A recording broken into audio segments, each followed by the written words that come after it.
नमस्कार दोस्तों, स्वागत है आप सभी का आपके अपने YouTube channel physics bye JJ पर। मात्रक और मापन अपना चैप्टर चल रहा था और आज ये उसका 22वां लेक्चर है। टॉपिक चल रहा था अपना विमीय विश्लेषण की उपयोगिताएं और उसमें अपन ने पहली उपयोगिता पढ़ ली थी, 3 लिखी थी अपन ने। पहली उपयोगिता थी विमीय संगतता जांचना और उसे अपन ने कंप्लीट कर लिया था। आज के इस लेक्चर में अपन दूसरी उपयोगिता पढ़ने वाले हैं, विभिन्न भौतिक राशियों के बीच संबंध ज्ञात करना। तो टॉपिक डालोगे आप, भौतिक राशियों के बीच संबंध ज्ञात करना।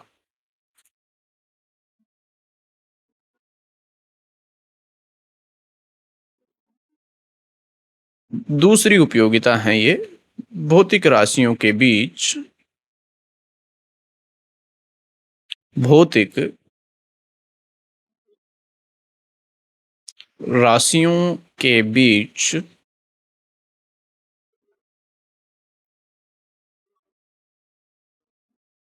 संबंध ज्ञात करना। ज्ञात करना समझते हैं। पहले एक एग्जाम्पल अपन लेते हैं। क्यों कोई भौतिक राशि है और हमें पता है कि ये जो भौतिक राशि है वो किसी विशेष भौतिक घटना में, कुछ भौतिक राशियां हैं ए, बी और सी, इन भौतिक राशियों पर निर्भर है। लेकिन किस तरह से निर्भर है भाई? क्योंकि यदि बात करें तो वो ए पर किसी भी तरह से निर्भर हो सकती है। हो सकता है ए की घात 2 पर निर्भर हो, या फिर ए की घात -2 पर निर्भर हो, या फिर ए की घात 1/2 पर निर्भर हो, या ए की घात -1/2 पर निर्भर हो। और भी इसी तरह से घात कुछ भी हो सकती हैं। हमें केवल इतना पता है कि क्यू जो भौतिक राशि है वो किसी विशेष भौतिक घटना में इन 3 भौतिक राशियों पर निर्भर है। लेकिन कैसे निर्भर कर रही है वो हमें नहीं पता। क्या घातें होंगी, ए की घात क्या होगी, बी की घात क्या होगी, सी की घात क्या होगी, ये हमें नहीं पता है। तो क्या विमीय विश्लेषण से हम इन घातों का पता कर सकते हैं? हाँ, कर सकते हैं। कैसे, वही हमें समझना है। तो कैसे करेंगे इन घातों को डिसाइड कि कौन सी घातों पर निर्भर कर रही है वो भौतिक राशि, देखेंगे आज के इस लेक्चर में। तो इसमें पहले आपको लिखना है। तो सबसे पहली तो बात हमें ये पता होना चाहिए कि वो भौतिक राशियां कौन कौन सी हैं जिन पर कोई भौतिक राशि निर्भर कर रही है। पता होने के बाद हम ये जो घातें होती हैं उनका पता लगा सकते हैं। तो इसमें आपको लिखना है,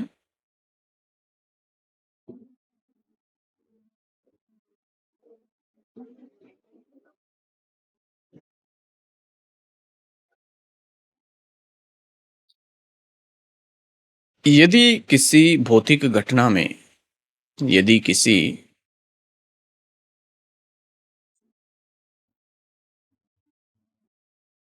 यदि किसी भौतिक घटना में हमें एक भौतिक राशि की निर्भरता, एक भौतिक राशि की निर्भरता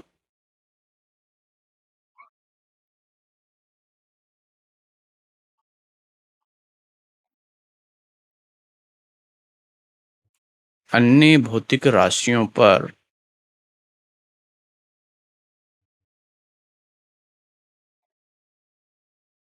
अन्य भौतिक राशियों पर पता हो,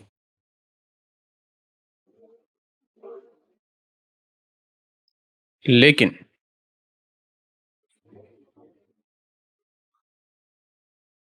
उनके बीच का सटीक गणितीय संबंध या सटीक गणितीय रूप, और यहां मैं घातांकों की बात कर रहा हूं, घातांकों की। घातांकों मतलब विमाएं, यही तो पढ़ा है अपन ने। तो यदि किसी भौतिक घटना में एक भौतिक राशि की निर्भरता अन्य भौतिक राशियों पर पता हो कि कोई भौतिक राशि है जो कुछ अन्य भौतिक राशियों पर निर्भर कर रही है, लेकिन उनके बीच का सटीक गणितीय रूप पता नहीं हो,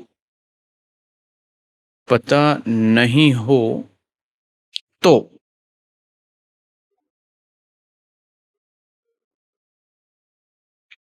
विमीय विश्लेषण द्वारा विमीय विश्लेषण द्वारा,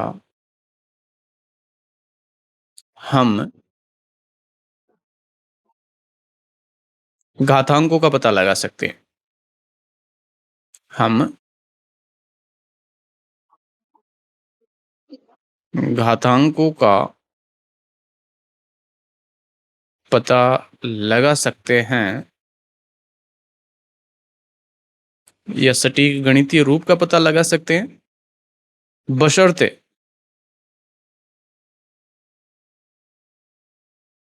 हमें उन सभी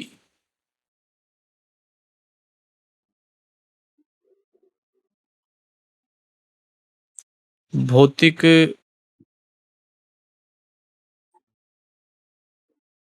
बशर्ते हमें उन सभी भौतिक राशियों की विमाएं पता हो या विमीय सूत्र पता हो, बात तो एक ही है। विमाएं पता हो या विमीय सूत्र पता हो, मतलब माना एक भौतिक राशि है क्यू, समझो बात को। और ये हमें पता है कि तीन भौतिक राशियां हैं ए बी और सी, इन पर निर्भर हैं। लेकिन हमें एक घातांक नहीं पता कि ए पर किस तरह से निर्भर है, तो मैं इसको मान लेता हूं ए की घात ए, स्मॉल ए। और यहाँ इसकी बी घात पर निर्भर है और यहाँ इसकी सी घात पर निर्भर है। ये समानुपाती का चिन्ह हटाएंगे तो के आ जाएगा, ये ए की पावर ए, बी की पावर बी, सी की पावर सी। अभी एग्जाम्पल लेंगे अपन, वहां पर आपको और अच्छे ढंग से ये बात समझ आएगी। यहाँ पर के विमाहीन नियतांक है, यहाँ के एक विमाहीन नियतांक है, विमाहीन नियतांक है।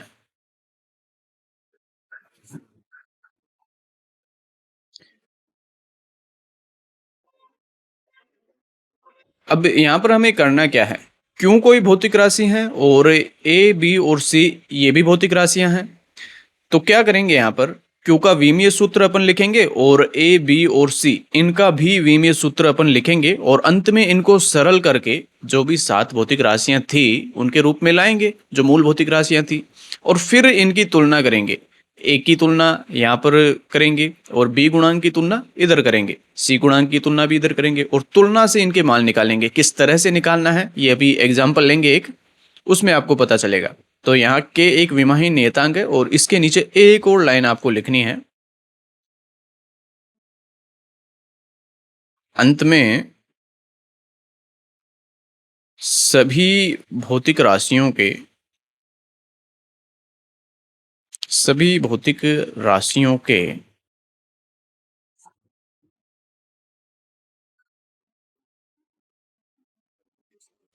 विमीय सूत्र लिखकर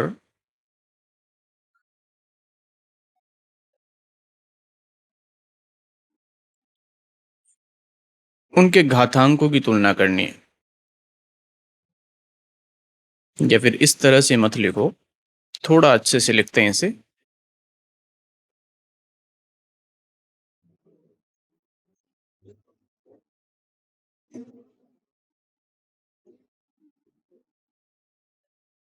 फिर मतलब यहां तक तो आपको करना ही है, और फिर आपको सभी भौतिक राशियों के विमीय सूत्र लिखकर अंत में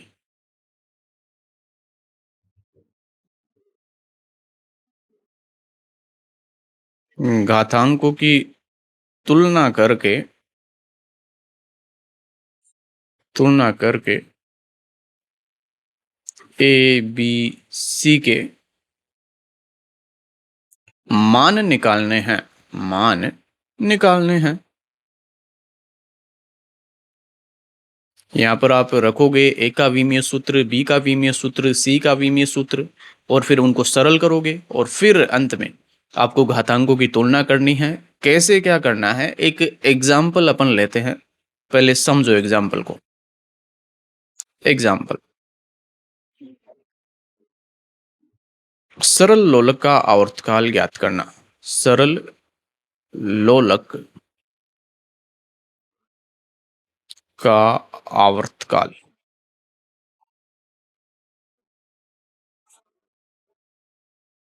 इसे कैपिटल टी से प्रदर्शित करते हैं, आवर्तकाल ज्ञात करना। क्या होता है सरल लोलक और उसका आवर्तकाल क्या होता है? विमीय विश्लेषण द्वारा, ये भी आप लिख दो। विमीय विश्लेषण द्वारा, विमीय विश्लेषण द्वारा, यही तो अपन पढ़ रहे हैं कि विमीय विश्लेषण द्वारा अपन कैसे ज्ञात कर सकते हैं। तो विमीय विश्लेषण द्वारा सरल लोलक का आवर्तकाल ज्ञात करना। सरल लोलक क्या होता है? एक धागा अपन लेते हैं और उससे एक द्रव्यमान अपन लटका देते हैं। ये द्रव्यमान है, इसको मैं स्मॉल एम नाम दे देता हूँ, और ये एक धागा है जिसकी लंबाई एल है, और इसको मैंने एक फिक्स कर दिया। ये मान लो कोई छत है और इससे मैंने इसको फिक्स कर दिया धागे को। इस व्यवस्था को, ये जो व्यवस्था हमारे पास आ गई है, इसे कहा जाता है सरल लोलक, सिंपल पेंडुलम, सरल लोलक। आवर्तकाल क्या होता है? इस द्रव्यमान को हमें पकड़ करके और थोड़ा विस्थापित करना है इसकी माध्य अवस्था से। माध्य अवस्था ये है, इसकी बात कर रहा हूँ, इसे माध्य अवस्था बोलते हैं। ये जो यहाँ विराम अवस्था में अभी है, ये इसकी माध्य अवस्था है। यहाँ से हमें इसको विस्थापित करना है थोड़ा सा और यहाँ ले जाकर के छोड़ना है। तो इसकी स्थिति कुछ इस तरह से हो जाएगी। अब क्या होगा? यहाँ ले जाकर के छोड़ेंगे तो ये नीचे की तरफ जाएगा और यहाँ आगे, यहाँ तक आएगा और फिर यहाँ आकर के रुकेगा नहीं, ये फिर से इधर जाएगा और यहाँ कहीं पहुंचेगा। भाई ऐसा ही तो होता है, ये तो आपने किया होगा। और फिर यहाँ से वापस इस तरफ आएगा और फिर ये इधर जाएगा और इस तरह से ये आता जाता रहेगा। अब आवर्तकाल क्या होता है? यहाँ से मान लो इसको अपन ने छोड़ा यहाँ ले जाकर के, तो या तो यहाँ से जाने के बाद ये यहाँ तक गया और फिर से यहाँ से ये वापस यहाँ पर आ गया। तो ये जो एक चक्र इसने पूरा कर दिया, इसे इस सरल लोलक का आवर्तकाल कहते हैं। या फिर आप यहाँ से गणना कर सकते हो, यहाँ से एक बार ये इधर गया दाईं साइड और फिर से यहाँ तक आ गया, मध्य अवस्था जो है इसकी, और फिर यहाँ से ये इधर गया और फिर से ये यहाँ पर आ गया, और इसे ही इस सरल लोलक का आवर्तकाल कहते हैं। तो आवर्तकाल का मतलब समझ आया होगा। ये थोड़ा इधर ज़्यादा हो गया, मैं एक बार यहाँ पर समझो। यहाँ से ये इधर गया, ये इसकी जो पहले ले जा करके अपन ने छोड़ा था, और ये इस तरह से गति करेगा। तो यहाँ से यहाँ जाना और फिर यहाँ आना, और यहाँ से यहाँ जाना और यहाँ आना, ये एक चक्र हो गया। इसे सरल लोलक का आवर्तकाल कहते हैं और इसे टी से प्रदर्शित किया जाता है। बाकी इसे बाद में अपन समझेंगे। इसका सूत्र कैसे हमें व्युत्पन्न करना है वो अभी हमें समझना है। तो देखते हैं कैसे हम कर सकते हैं।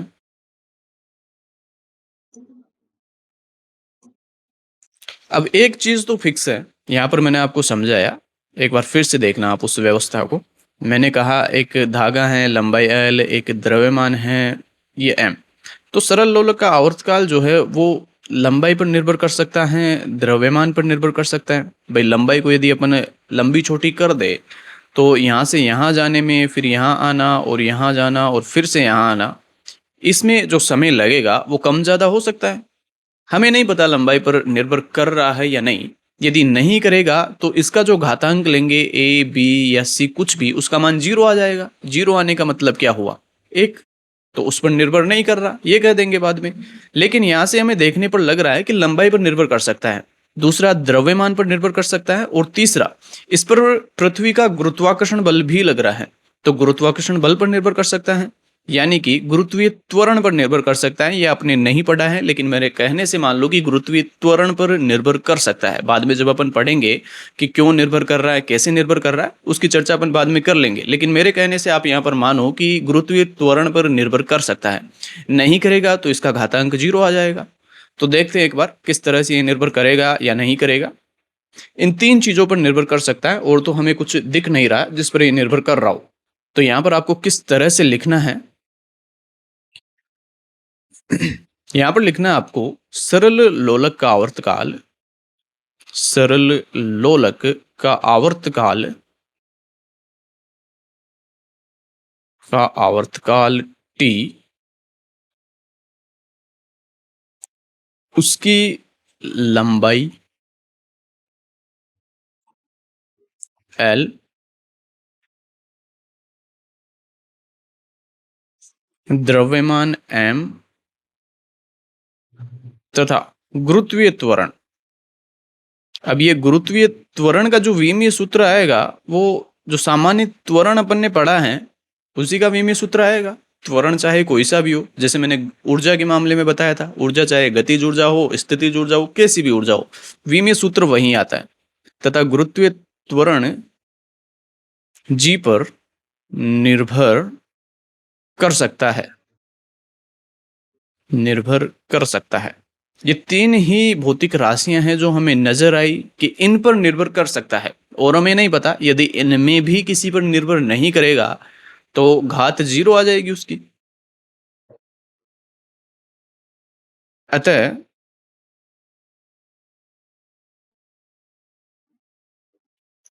सरल लोलक के आवर्तकाल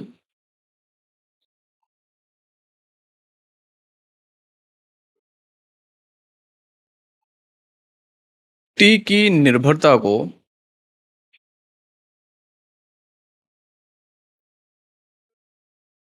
निम्न प्रकार निम्न प्रकार लिखा जा सकता है।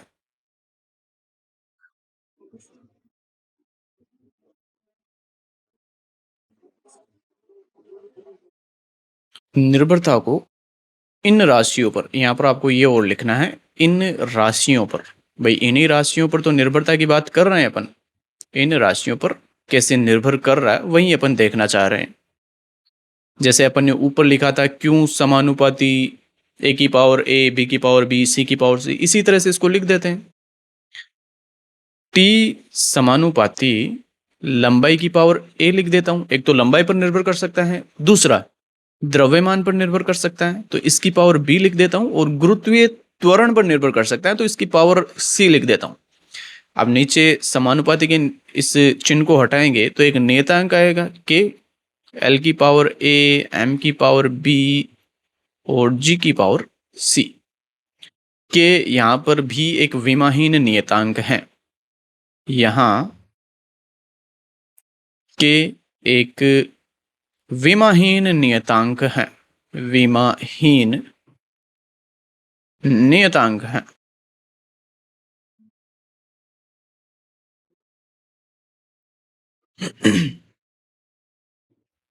अब हमें क्या करना है, दोनों तरफ जो भी भौतिक राशियां हमें दिख रही हैं उनके विमीय सूत्र लिखेंगे। तो नीचे लिखोगे आप सभी भौतिक राशियों के विमीय सूत्र लिखने पर, सभी भौतिक राशियों के सभी भौतिक राशियों के विमीय सूत्र लिखने पर, विमीय सूत्र लिखने पर लिख दो। ये तो आवर्तकाल है, और आवर्तकाल का मतलब क्या, मैंने आपको यही तो बताया था कि माध्य अवस्था से एक बार दाईं तरफ जाएगा, अधिकतम अवस्था तक पहुंचेगा और फिर माध्य अवस्था तक आएगा, और बाद में फिर से ऐसे ही एक बार बाईं तरफ। तो ये तो समय है, और समय का जो विमीय सूत्र है वो T1 होगा। यहाँ पर के का तो कुछ विमीय सूत्र होगा नहीं, ये लंबाई है तो लंबाई का विमीय सूत्र L1, और ये घात a है तो मैं इसको ऊपर लिख देता हूं। द्रव्यमान का विमीय सूत्र m1, और इसकी ये जो घात है वो b यहाँ पर आ जाएगा। गुरुत्वीय त्वरण g, इसका विमीय सूत्र जो त्वरण का है वही होगा, L1T-2, और घात c है तो यहाँ पर c लिख देंगे। यहाँ पर समय के विमीय सूत्र को अपन इस तरह भी लिख सकते हैं, मैंने आपको पहले भी बताया है कि तीन मूल भौतिक राशियों के प्रतीकों के रूप में लिखा जाता है, m0, L0, T0। ऐसा मैंने क्यों लिखा है, ये T0 नहीं T1 आएगा, क्योंकि T की घात तो 1 है तो यहाँ पर T1। अभी तुलना करनी है हमें, इसलिए मैंने ऐसा लिखा है। एक बार इसको मैं लिखता हूँ यहाँ पर, तो ये तो हो जाएगा L की पावर A, ये हो जाएगा M की पावर B, और ये हो जाएगा L की पावर C, T की पावर -2C। इसको आप एज इट इज लिखोगे, M0, L0, T1। अब लिखो आप इसे, एल की पावर ए, आधार समान हो तो घातें जुड़ जाती है, ये आप जानते हो, एल की पावर ए और एल की पावर सी, तो आधार समान है एल और एल, तो ए और सी यहाँ पर जुड़ जाएंगी, ये जो घातें हैं वो जुड़ जाएंगी। दूसरा द्रव्यमान बी, यही है द्रव्यमान की, तो बी और टी की पावर -2c, टी इधर दिख नहीं रहा तो -2c। अब हमें तुलना करनी है, इसलिए मैंने इस रूप में लिखा, इन तीन भौतिक राशियों के रूप में, एम एल और टी। अगर इधर ज्यादा भौतिक राशियां होती, ज्यादा मूल भौतिक राशियों के प्रतीक होते, तो उनके रूप में लिख देते। तुलना करने के लिए हमें करना ही होगा। तो घातांकों की तुलना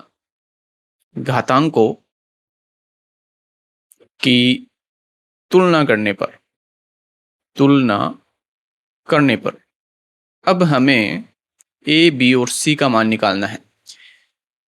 यहां पर देखोगे आप, अच्छा यहां पर मैंने एल पहले लिख दिया है, तो इससे थोड़ा सही कर ले अपन। हालांकि लिख सकते हैं, उसमें कोई दिक्कत नहीं है, लेकिन जो ट्रेडिशनल तरीका है एम को पहले लिखना, वही अपन लिख लेते हैं, M B L A plus C और टी की घात -2c। तो यहाँ पर तुलना करोगे m की पावर 0 और m की पावर b, तो यहाँ से तो आ जाएगा b बराबर 0 मिल जाएगा आपको। तो एक तो आपके पास आ गया घातांक का मान, b का मान तो आ गया 0, और दूसरा है l की पावर 0 और l की पावर a+c, तो यहाँ से हो जाएगा 0 बराबर a+c। अच्छा ये हमें नहीं पता है, तो इसको बाद में करते हैं, या फिर इसको इधर कर लेते हैं अपन। पहले हमें c का मान चाहिए होगा, इन दोनों में से एक का मान हमें यहाँ से मिल सकता है। c का मान 1 बराबर -2c, तो यहाँ से c बराबर हमें मिल जाएगा -1/2, और यहाँ पर मान रखेंगे 0 बराबर, a का मान तो नहीं है, c का मान हमारे पास है -1/2, और इधर जाएगा तो ये हो जाएगा +1/2। तो तुलना करने पर अपन ने तीनों घातांकों के मान निकाल लिए हैं यहाँ पर। अब देखते हैं क्या लिखा था अपन ने। t बराबर k और l की पावर a, l की पावर a, m की पावर b और g की पावर c रख देते हैं मान। a, b व c के मान रखने पर मान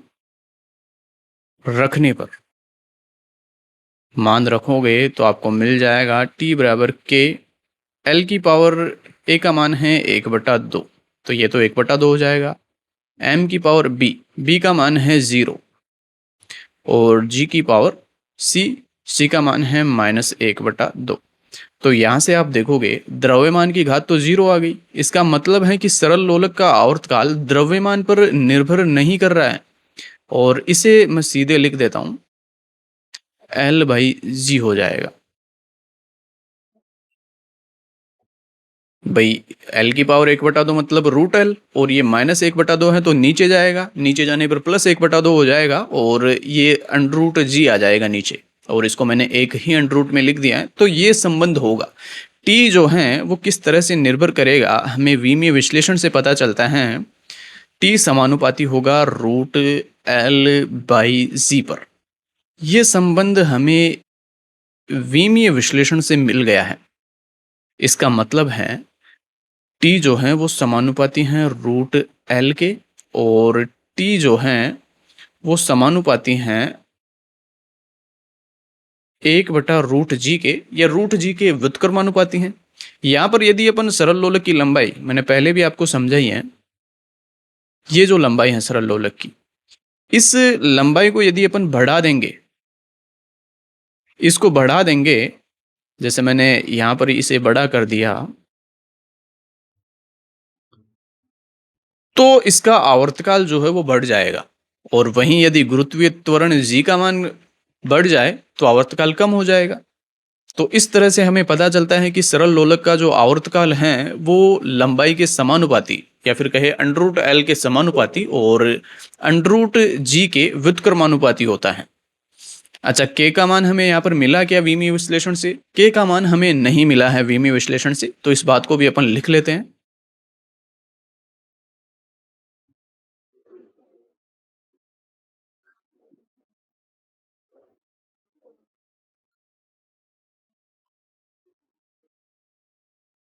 अतः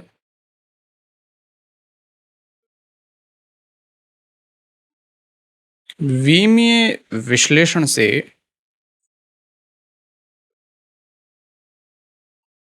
हमें अज्ञात घातांकों के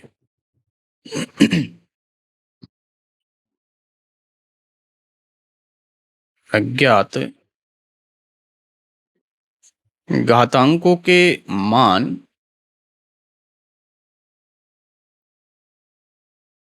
मिले, जिससे हमें टी की जिससे हमें या फिर दी गई भौतिक राशियों की जिससे हमें दी गई भौतिक राशियों के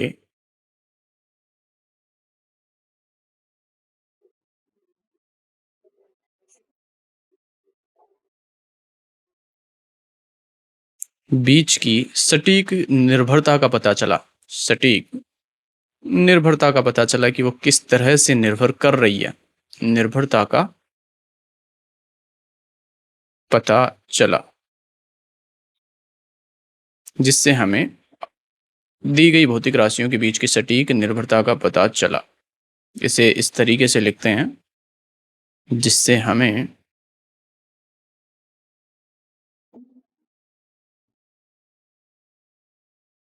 टी की टी का मतलब सरल लोलक का आवर्तकाल, टी की दी गई भौतिक राशियों के साथ, यहाँ पर दी गई भौतिक राशियों के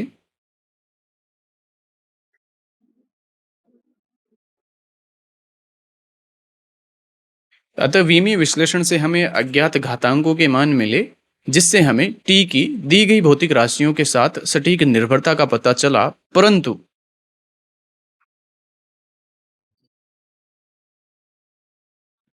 ये जो नियतांक है समानुपाती नियतांक के, जिसको अपन ने लिखा है ऊपर, के एक विमाहीन नियतांक है, तो के का मान हमें नहीं मिला है, परंतु के का मान इससे नहीं मिला।